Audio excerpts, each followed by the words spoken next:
The Battle of Red Mountain and the Rise and Fall of the Tribunal.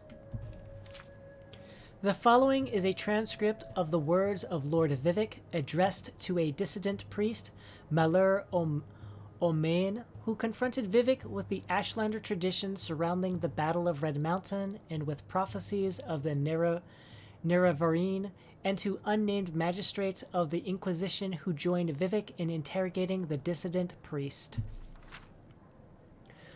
Who can clearly recall the events of the distant past? But you have asked me to tell you, in my own words, the events surrounding the Battle of Red Mountain, the birth of the Tribunal, and the prophecies of the Nerevar reborn. Here is what I can tell you. When the Chimmer first abandoned the herds and tents of their nomadic ancestors and built the first great houses, we loved the Daedra and worshipped them as gods. But our brethren, the Dwemer, scorned the Daedra and mocked our foolish rituals and preferred instead their gods of reason and logic. So the Chimmer and Dwemer were always at bitter war until the Nords came and invaded Resdain. Only then did the Chimmer and Dwemer put away their strife and join together to cast out the invaders. Once the Nords were driven out, General Nerevar of the Chimmer and General Dumak of the Dwemer, who had come to love and respect one another, resolved to make peace between their peoples.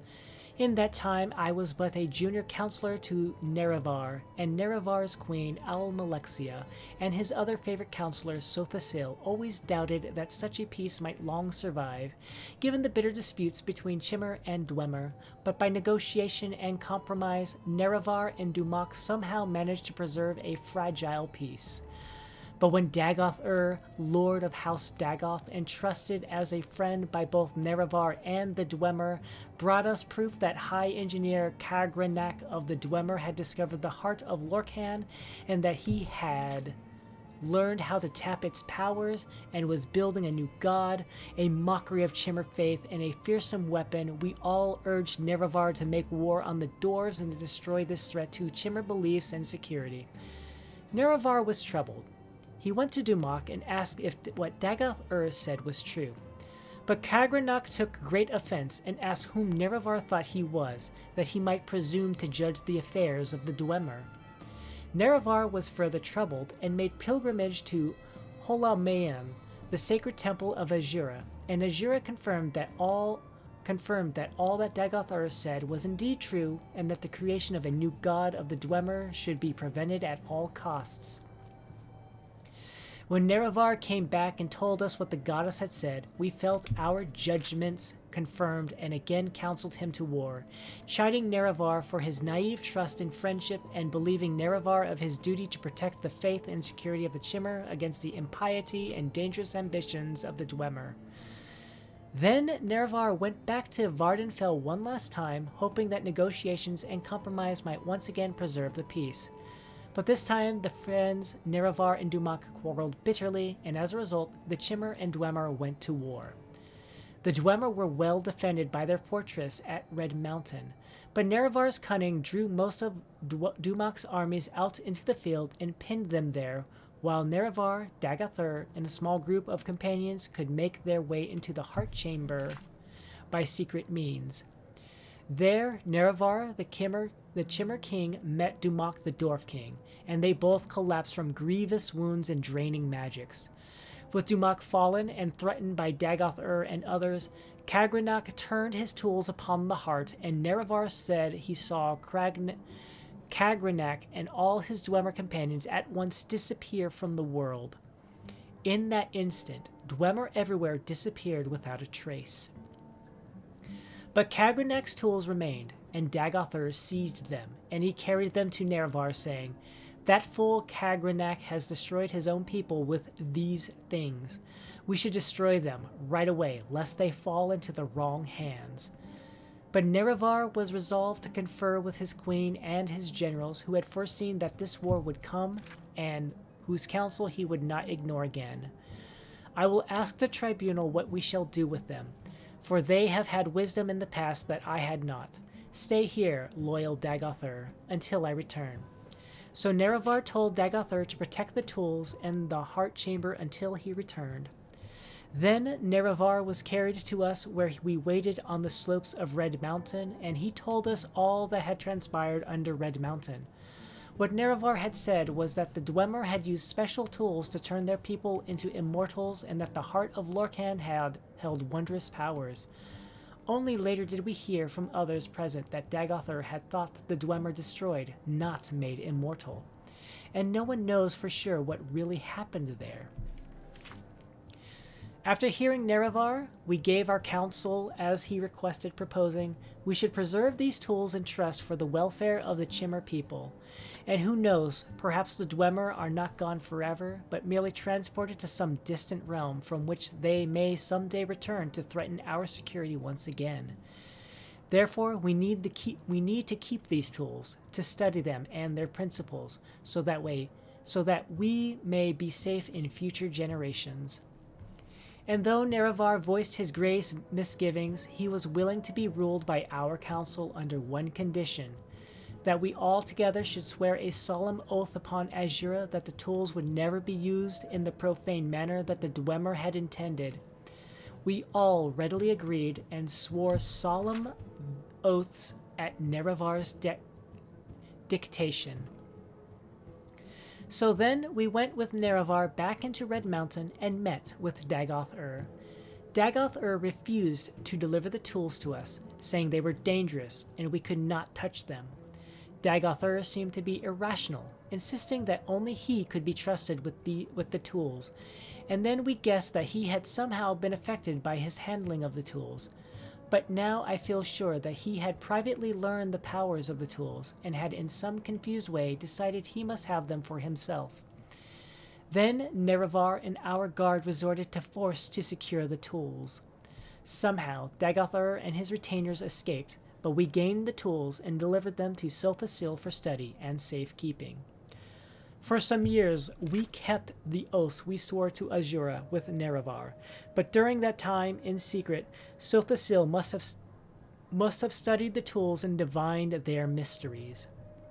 And at last he came to us with a vision of a new world of peace, with justice and honor for nobles, and health and prosperity for the commoners, with the tribunal as immortal patrons and guides. And dedicating ourselves to this vision of a better world, we made a pilgrimage to Red Mountain and transformed ourselves with the power of Khagranok's tools. And no sooner than we had completed our rituals and begun to discover our newfound powers, the Daedra Lord Azura appeared and cursed us for our forsworn oaths. By her powers of prophecy, she assured us that her companion, Nerevar, true to his oath, would return to punish us for our perfidy, and to make sure such profane knowledge might never again be used to mock and defy the will of the gods. But Sothasil said to her, "The old gods are cruel and arbitrary, and distant from the hopes and fears of Mer. Your age is past. We are the new gods, born of the flesh, and wise and caring of the needs of our people. Spare us your threats and chiding, inconstant spirit. We are bold and fresh, and will not fear you." And then, in that moment, all Chimmer were changed into Dunmer, and our skins turned ashen and our eyes into fire. Of course, we only knew at that time that this had happened to us, but Azura said, "This is not my act, but your act. You have chosen your fate and the fate of your people, and all the Dunmer shall share your fate, from now to the end of time. You think yourselves gods, but you are blind, and all is darkness." And Azura left us alone, in darkness, and we were all afraid, but we put on brave faces, and went forth from Red Mountain to build the new world of our dreams. And the new world we shaped was glorious and generous, and the worship of the Dunmer fervent and grateful. The Dunmer were at first afraid of their new faces, but Sothasil spoke to them, saying that it was not a curse but a blessing, a sign of their changed natures, and sign of the special favor they might enjoy as new Mer, no longer barbarians trembling before ghosts and spirits, but civilized Mer speaking directly to their immortal friends and patrons, the three faces of the tribunal. And we were all inspired by Sothasil's speech and vision, and took heart. And over time, we crafted the customs and institutions of a just and honorable society, and the land of Resdain knew millennia of peace, equity, and prosperity unknown to other savage races. But beneath Red Mountain, Dagoth had survived. And even as the light of our bold new world shined ever more brightly, beneath Red Mountain the darkness gathered, a darkness that was close kin to the bright light that Sothasil coaxed from the heart of Lorcan with the tools of Kagranok. As the darkness grew, we fought it and crafted walls to confine it, but we never could destroy it, for the source of the darkness was the same source as the source of our own divine inspiration.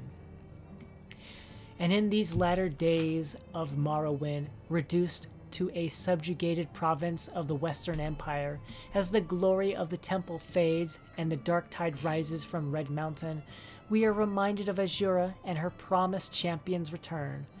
We have waited, blind and in darkness, mere shadows, drained of our ardent vision, in shame of our folly, in fear of our judgment, and in hope of our deliverance.